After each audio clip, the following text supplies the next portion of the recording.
Et nous enchaînons à présent avec Enjeu Patrimoine, avec une question centrale. Quelle rentrée en matière de crédit immobilier, ou plutôt quelle tendance pour la rentrée en matière de crédit immobilier? Pour en parler, nous avons le plaisir de recevoir un expert du crédit immobilier sur le plateau de Smart Patrimoine. Pierre Chapon est avec nous. Bonjour Pierre Chapon. Bonjour.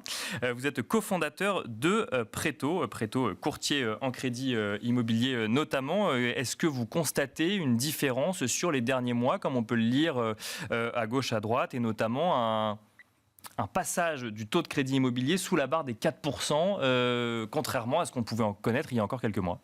Oui, tout à fait. Depuis le début de l'année, la tendance baissière, elle est clairement installée et on est largement passé sous la barre des 4%, alors qu'on l'avait largement dépassé. On était à 4,2, 4,4 sur le dernier trimestre 2023 et maintenant on se situe à peu près à 3,6. Donc c'est une baisse très franche qu'on connaît depuis le début de l'année, avec aussi un accès au crédit qui est très très bon. D'accord, donc il n'y a pas qu'un sujet taux, il y a derrière une augmentation du volume de crédit, ou en tout cas des conditions d'accès au crédit qui sont facilitées au niveau des banques? Oui, tout à fait. Alors le volume de crédit, il est déterminé par principalement le nombre de transactions, donc c'est pas à la main des banques.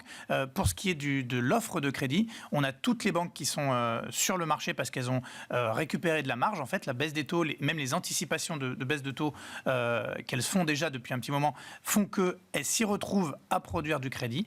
Donc elles sont toutes sur le marché. Ça veut dire que quand on a un dossier qui rentre dans les clous quand on est acheteur, en fait, les banques se battent un petit peu pour le dossier et donc ça facilite l'accès au crédit. Là, en septembre 2024, fin août-septembre 2024, les banques se battent pour les dossiers. Pourquoi? Pour finir l'année en matière d'objectifs commerciaux, ou parce qu'il n'y a pas suffisamment, il y a moins de bons dossiers finalement qu'il y a un an, puisque les conditions sont un petit peu plus complexes? Tout à fait. Le marché, on pourra peut-être en reparler, il est sans doute en train de repartir en termes de volume de transactions, mais c'est encore tôt.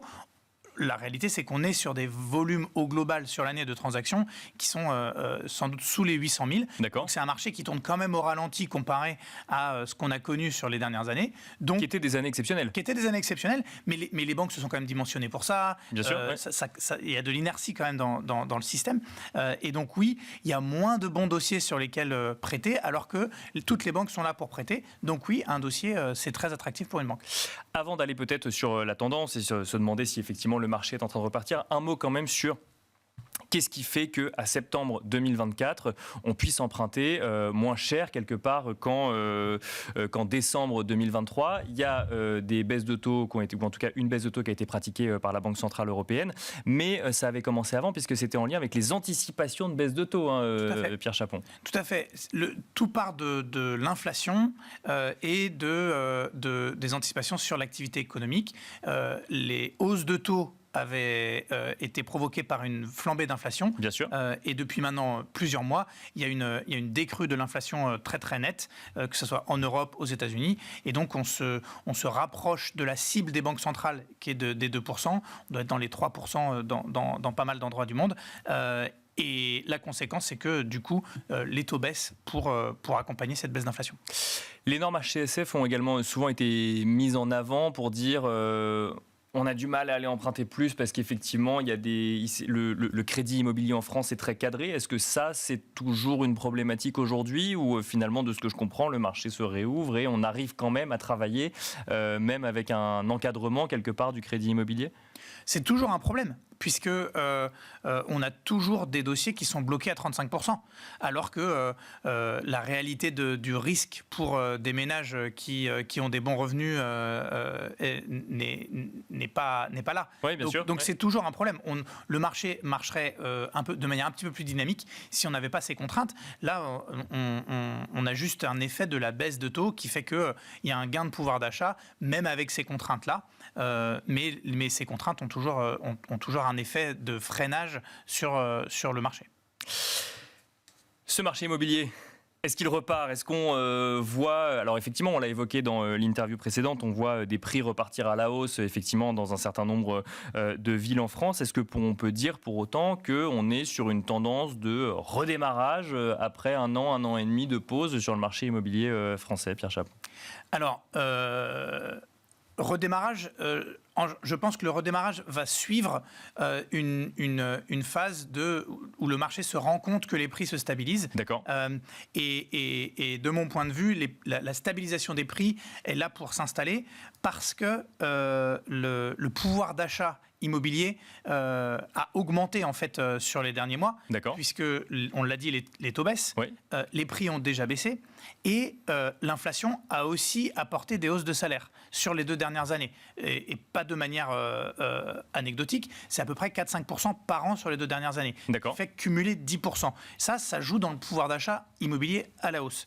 Donc le pouvoir d'achat est là, immobilier, et donc les premiers frémissements sur les prix, stabilisation, hausse dans certaines villes de taille importante comme ça a été dit, c'est là pour durer, puisque c'est vraiment les fondamentaux du marché.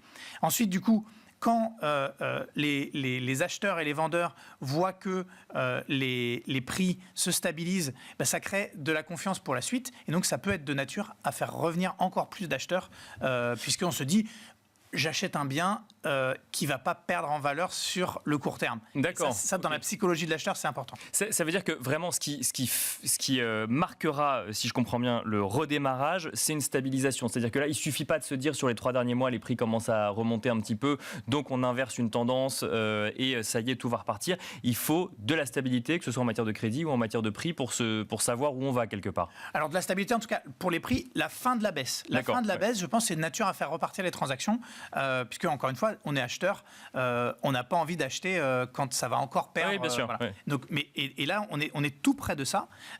L'acheteur, il se dit aussi, la baisse des taux est largement enclenchée, donc j'achète maintenant, je pourrais probablement renégocier mon crédit dans 1 ou 2 ans. Et ça, c'est positif pour déclencher des décisions d'achat aussi. Et ça, justement, cette idée de renégocier son crédit, vous l'avez vu, par exemple, pendant la dernière année et demie qui s'est passée, où on pouvait se dire, si on avait les moyens de le faire et si on pouvait passer outre les différentes normes en lien avec le crédit immobilier, mais de se dire, j'emprunte un petit peu cher, mais je parie sur une baisse et j'irai renégocier dans quelques mois. Ça, vous avez vu des acquéreurs qui acceptaient cette idée-là plutôt que de décaler simplement le projet immobilier ? Tout à fait. Et c'est les acquéreurs assez malins du moment, puisque on est dans un marché d'acheteurs pour la capacité à négocier les prix. Bien sûr, c'est clair. Donc on fait des bonnes affaires d'une certaine manière. Et donc l'acheteur malin, c'est celui qui dit le taux est encore un petit peu élevé, mais je sais que je vais pouvoir renégocier. Et oui, on a pas mal de clients qui sont dans cette situation-là, et je pense qu'ils font des très belles opérations. D'accord. Donc en fait, d'abord ils négocient le prix de l'immobilier, mais ils empruntent cher, et ensuite ils parient sur le fait d'aller négocier le taux de crédit immobilier dans quelques mois, lorsque ce sera dans une situation un petit peu plus favorable pour eux, si je comprends bien. Exactement. Et c'est pas un pari très risqué, puisque là, toutes les anticipations vont dans une sens de la baisse des taux va continuer. Le rythme, ça c'est toujours un petit peu incertain, mais la tendance, elle est nette. Donc ces acheteurs sont bien avisés d'avoir cette vision de leur opération.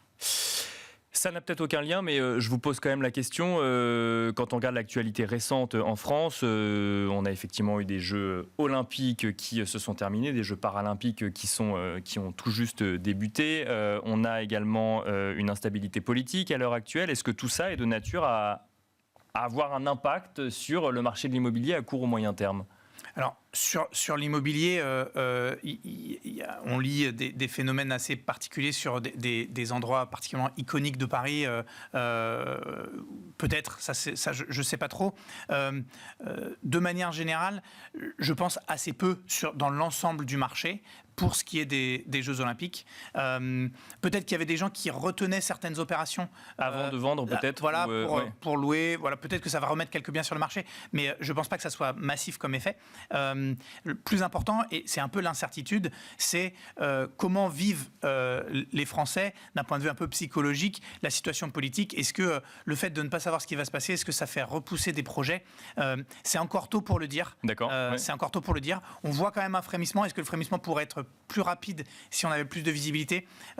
Honnêtement, c'est la seule incertitude, parce que sinon, les conditions, on va dire, économiques, de taux, d'accès au crédit, sont là pour faire repartir le marché. C'est la seule incertitude qui nous reste. C'est la même tendance partout en France ? Oui, de manière générale. En tout cas, au niveau du crédit, toutes les banques, même s'il y a des banques qui ont des spécificités régionales, toutes les banques ont retrouvé un équilibre financier dans l'octroi de crédit et donc sont présentes pour accorder des prêts. Donc, il n'y a aucun problème d'accès au crédit. Et on finira avec cette question. Quand on est courtier, on peut de nouveau retravailler avec toutes les banques. Ça a été évoqué dans l'interview précédente. Parfois, certaines arrêtaient de travailler avec certains courtiers. Est-ce qu'aujourd'hui, on est revenu à une situation, je ne sais pas, comme en 2018, par exemple ? Alors, comme en 2018, ça remonte déjà un petit peu. Oui, 2019. Oui. Non, globalement, la situation est très, très normalisée. Ce qu'il faut bien avoir en tête, c'est que ce qui a marqué 2022-2023, c'est surtout certaines banques, assez peu nombreuses, qui ont décidé de presque arrêter leur production de crédit. Oui, c'était pas forcément les courtiers, c'était de toute façon, on ne prête plus en ce moment. Exactement. Donc, par voie de conséquence, ça a impacté les courtiers, mais dès que ces mêmes banques veulent refaire du crédit, alors elles veulent retravailler avec les courtiers. C'est ça qui est plus important que finalement le sujet du courtage. Merci beaucoup Pierre Chapon de nous avoir accompagnés dans Smart Patrimoine. Je rappelle que vous êtes cofondateur de Préto et quant à nous, on se retrouve tout de suite dans l'œil de l'expert.